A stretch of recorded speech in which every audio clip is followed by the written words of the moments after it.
Okay, good evening. This is Professor David J. De Los Reyes.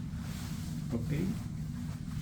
Uh, it's January 12, 2023. Okay, my next lesson for tonight will be Advanced Mathematics. This will now be lesson number 4. Advanced Mathematics, lesson number 4.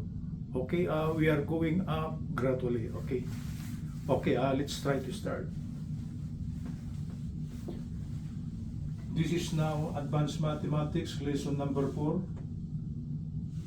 The title of the subject matter is Third Order Non-Homogeneous Differential Equation. I have given you already examples on the second order differential equations, non-homogeneous. I give you 2. So for tonight, I will be solving a problem that falls under third order non-homogeneous differential equation.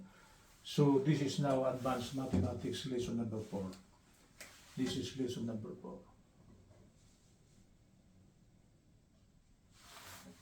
Okay. Okay, I will try to check my camera. Oh, it's fine. Okay, let's try to proceed for tonight. The given third order differential equation is this one. Y triple prime minus y double prime minus y plus y is equal to 12x to the fourth. The right hand side is not equal to 0, so it's non-homogeneous. Third order because the highest order that the supposed to be the equation was differentiated 3 times because this is y triple prime. So actually the order is actually equal to 3. Okay? And the right hand side is not equal to 0.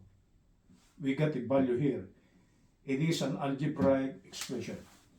Because the last time around, I think the right hand side is an exponential function.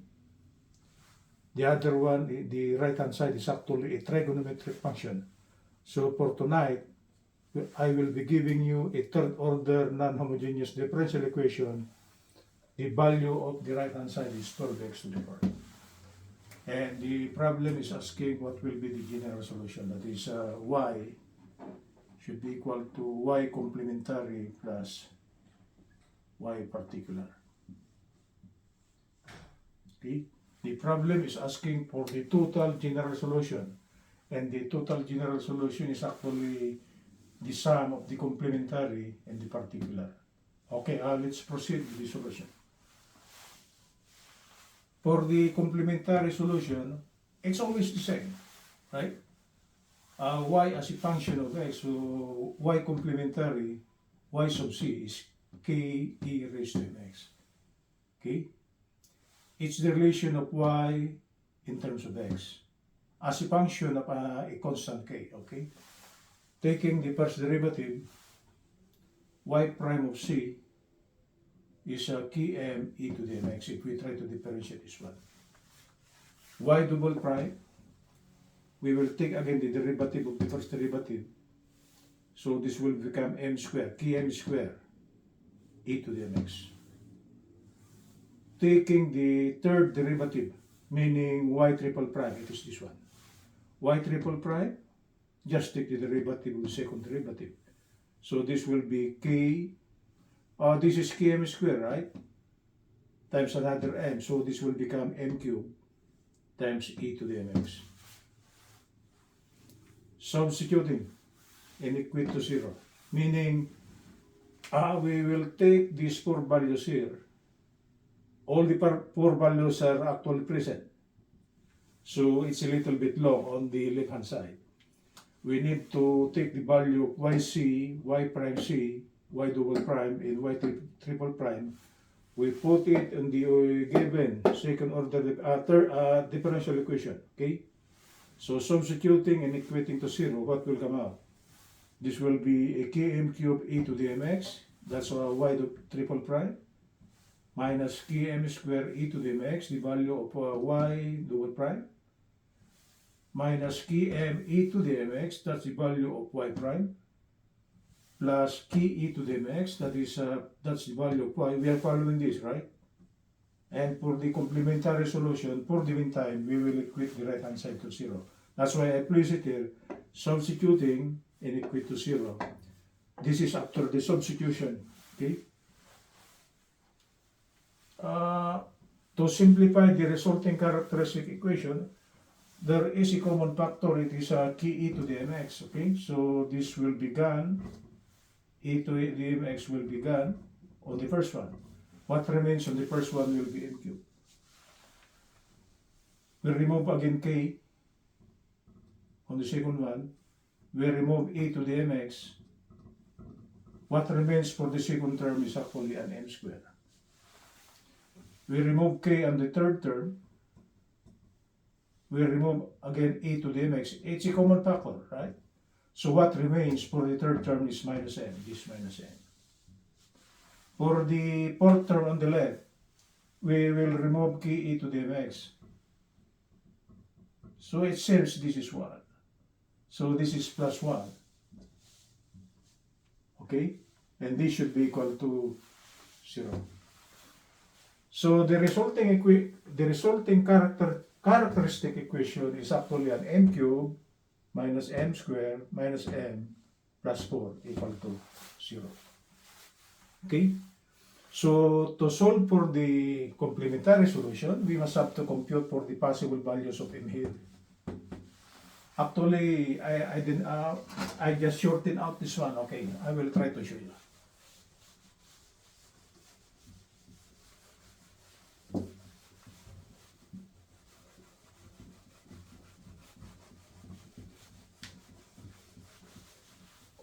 This is now a part of the algebra problem. Okay, so if we try to take m cubed minus m squared minus m plus 1, okay, we will long divide this one. Okay, we could assume that the first value is 1, right? So, because if we try to substitute 1 over here, it will be equal to 0. So the first root supposed to be is actually an m plus 1. Okay, so if the first factor is actually m plus 1, what will be the two other factors? So to compute for that, we long divide this one, right? So this will be an m squared. M squared times m will be an m cubed. M squared times 1 will be a minus, okay, plus m squared is plus, right? Then try to subtract. Perform the operation subtraction. M cubed minus m cubed, this cancels out, right? So minus m squared minus open quantity m squared, it will double, right? So this should be 2m squared. Okay? We bring down this one, minus m plus 1. Okay? Okay? Our next dividend will be minus 2m. Minus 2m. We should follow the sign of this so that when we subtract, they will be opposite, it will become 0. So minus 2m times m will be minus 2m squared. Right? Minus 2m times 1 will be minus 2m. Okay? Then perform the operation subtraction. Minus 2m squared minus open quantity minus 2m squared, this will become plus, right? So they will cancel out. So this is now 0. Minus m minus minus m, what will come out? This will become plus, right? So this will be plus m, okay? If we try to subtract minus m from minus 2m, this will become plus. So 2m minus m will be m. We bring down 1, that's 1. And the last part of the quotient is actually 1. Plus 1. 1 times m is m. 1 times 1 is 1. Okay? They are both plus. Then perform the operation subtraction. m minus m, this cancels out, so this is 0. 1 minus 1, this is plus 0. So if the remainder is 0, okay, the other quadratic equivalent of this cubic equation will be an m squared minus 2m plus 1. It is this. Right? You got it? And luckily, the resulting quadratic equation is factorable. Factorable into its linear form. M squared minus 2m plus 1 equal to 0. Possible factors of m are m and m. Possible factors of 1 is 1 and 1, right? So, but this is plus. The middle term is minus, so this should be both negative, minus 1. Because the middle term will be minus m. This is minus m. Minus m is actually 2m. And minus 1 times minus 1 is actually plus 1. So the possible linear factors of the quadratic equation m squared minus 2m plus 1 is actually m minus 1 times m minus 1. Okay? The first one is actually m plus 1. Okay? So equating its factor of 0, m1 now will be negative 1, that is after the transposition. m2 will be plus 1, this is after the transposition. m3 will also be plus 1, that is after the transposition. So actually, there are two possible solutions for the complementary solution. If you try to combine 1 and 1, this falls under real and equal. Okay? So this remains without an alalay, a friend. So if we try to combine 1 and 1, it falls under case number real and equal. They should be case number 2. That is, y complementary will be q1 e to the x. Oh, I think I forgot on the concepts. There should be an x over here. Okay, I forgot that one to write before. There should be an x. Okay, under case number, number 2, if they are equal and real, it should be q1 e to the x plus q2 times x times e to the x. But I checked a while ago, even though you place q1 e to the x plus q2 e to the x, it doesn't matter. Okay? So you could take this answer here. If you consider this to here, or this answer here with an x over here, plus the first root, that is q3 e to the minus x. It got no, friend. It's alone, right? So the solution of this is actually this one here. Or it could be this one, because I checked it a while ago. Okay, it was the same. Even though this is without x, okay, this solution is acceptable. But for the meantime, I put x over here. Okay? Oh, that's the complementary solution. Okay, let's try to bring out the particular solution. For the particular solution, this is the hard part. What's the given equation? Y triple prime minus y prime plus y plus hold on. I will get the problem. Plus y equals 12x to the fourth. Okay? That's the original problem, right? For the particular solution, okay, I will give you the particular solution for this one. It's a little bit long, right? So y particular should be equal to, I will check my camera. There will be coefficients that are unknown. Y particular, y sub p should be an a plus bx plus cx squared, okay, plus dx cubed plus ex to the fourth.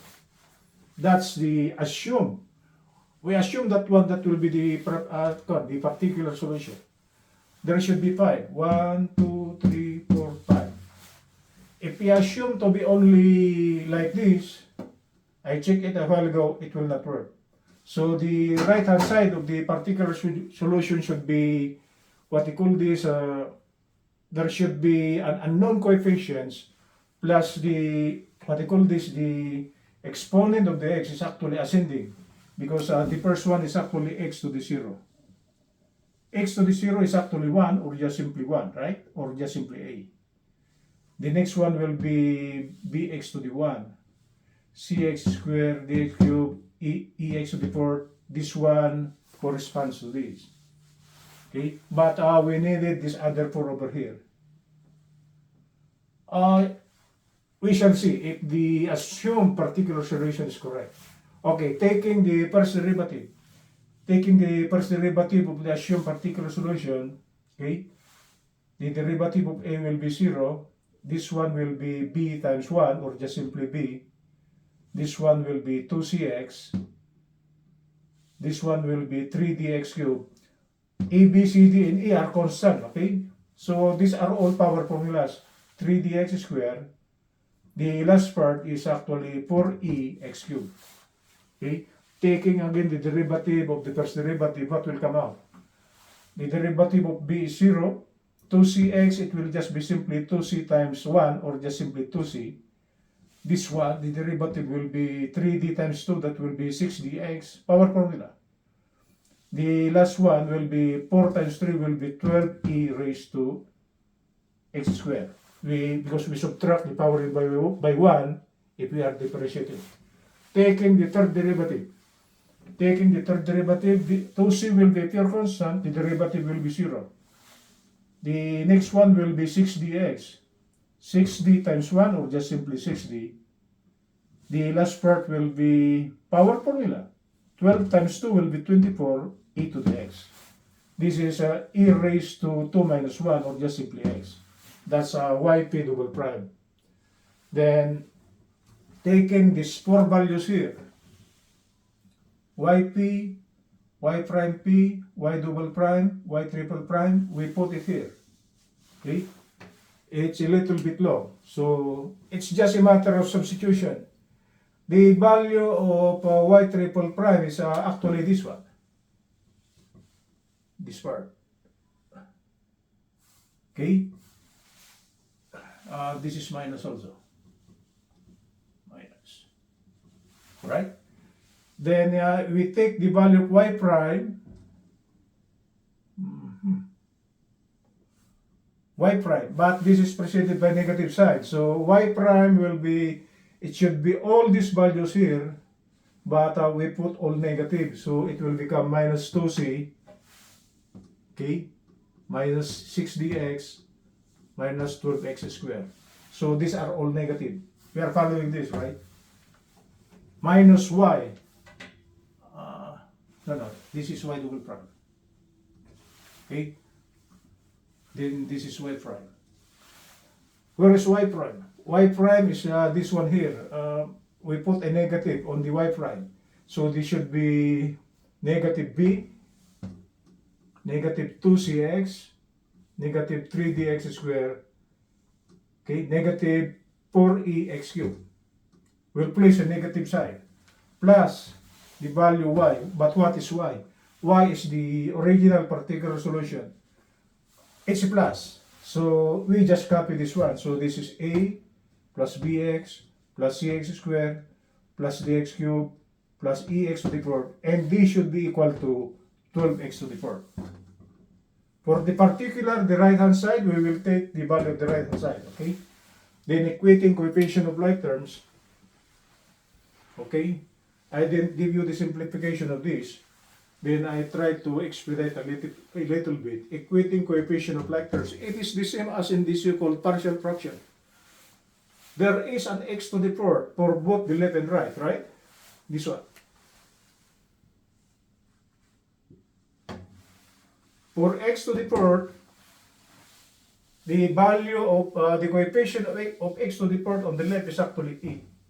On the right hand side is equal to 12. So we now know e to be 12. Right? Then for x cubed, we got an x cubed. We got 2x cubed on the left. It is this one here. Where's the other one? Plus this one. So this is actually minus 4a plus d equal to 0. But we now know e. So if we try to compute for the value of d, we now know e. So d will be 4a times 4e, 4 times 12, so d will be 48. Okay? Why the right hand side is 0? There is no x cubed on the 0, on the right hand side, right? So it will be 0. For x square, there is an x square. We got an x square over here, we got an x square over here, we got an x square over here. I think that's it. The coefficient of x squared on the left will be minus 12e minus 3d plus c equal to 0. We now know e, we now know d, so we could compute for c. For c will be 12e plus 3d if we put it on the right hand side, and if we try to simplify, the value of c is 288. Okay? For x to the first power, all terms with x. This is 24 e to the x, okay, minus 6d, minus 2c, plus bx, right? So we take all the coefficients of those four over here, all terms with x. The first coefficient is 24e minus 6d minus 2c plus b equal to 0. It is 0 because there is no x term on the right hand side, right? We now know a, we now know d, we know c, so we could compute for b. And b is actually 576. And for x to the 0, x to the 0 is just the pure constant term on the left and right, you equate it. The pure constant term on the left is 6d, right? Minus 2c, minus b. Where's minus b? This one. It's a pure constant, minus b. Plus a. This is plus a. There is no constant on the left, or right rather, so this should be equated to 0. Okay? So we now know d, okay? We know c, we know b, so we could compute for a. A is actually 864. Okay? So the particular solution now, we now know the value of A, B, C, D, E, right? A, B, C, D, E. So we'll just follow this equation here. Okay? And we could get the particular solution. So the particular solution now will be A, which is 864, plus bx, which is 576 times x, plus c, which is 288x squared. We are following this one. Okay? Plus d. What is d? It's 48. 48x cubed. And what is e? It is 12. This is 12x to the 4. Okay? So this is the particular solution. A plus bx plus cx squared plus dx cubed plus 12x to the 4. So we are right, right? So therefore, the total general solution now will be y sub c plus y sub p, complementary plus particular. It's just a matter of substitution. This is the complementary. It is this. Okay? And the particular is from 864 plus 12x to the 4. That's the total general solution. So as you can see it, the total general solution comprises of so many terms. 1, 2, 3, 4, 5, 6, 7, 8. 8 terms on the right. Okay, that's it. That's the solution. Oh, how could we check the validity of our answer? What we will do, we will take y prime, take the first derivative of the answer. Okay, then take the second derivative. Oh, just differentiate the right hand side, right? Then take the third derivative. Okay? Then what you will do, you'll follow this one. You'll take the value of y triple prime, okay? take the value of y prime but put a negative sign, minus y prime. Okay? Y dual prime there. Then take the value of y prime but put a negative sign, minus y prime. There should be a value here. By placing all the negative signs on the derivative, then plus y. Okay? And this should be equal to, there are values over here, right? 1, 2, 3, 4. Then if you try to add the left hand side, what will come out will be y triple prime minus y double prime minus y prime plus y. I am following this, right? And this should be equal to, after the summation of the right hand side, it's a long expansion, right? After the expansion and simplification, what remains will be just simply 12x to the fourth. And what is this? If the right hand side then came out to be 12x to the fourth, there's a problem with the answer. But if what comes out on the right hand side after adding these four values here on the right, if it became 12x to the fourth, our solution is correct. That's the only way to know if our answer is correct. Okay? Take the first derivative, second derivative, take the third derivative, then try to subtract the third derivative, you subtract the second derivative, you subtract the first derivative, you add the first derivative. So the left hand side will just be simply the given equation. If what comes out on the right hand side is 12x to the fourth, our solution is correct. I check it on my equation. I check it here. Okay? So this will be the total general solution. Okay, that's it, guys. It's a third order non-homogeneous differential equation in which the right hand side is an algebraic function. So if it's an algebraic function, okay, this is the part of the particular solution which you will assume. Because if you make a wrong assumption on the particular solution, your answer will not be correct.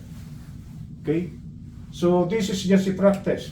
So next time around, maybe we will take another algebraic function, maybe another form. Okay? It's not 12x to the fourth, maybe an x cubed t. Then we will try to bring out a particular solution if it works. Okay? But for this one, our assumed particular solution was actually correct. A plus bx plus cx squared plus dx cubed plus ax squared. Because after taking the value of y prime, double prime, triple prime, add it, then try to simplify the right hand side, what comes out is 12x to the fourth. So the assumed particular solution is actually correct. Okay guys, so for those people who are taking up advanced mathematics, this is for you guys. Please click like, and if you want to subscribe to my channel, please click subscribe. My YouTube channel is at youtube.com/@ProofDavidJ. And if you want to share it, you can share it. Good evening, Los Angeles.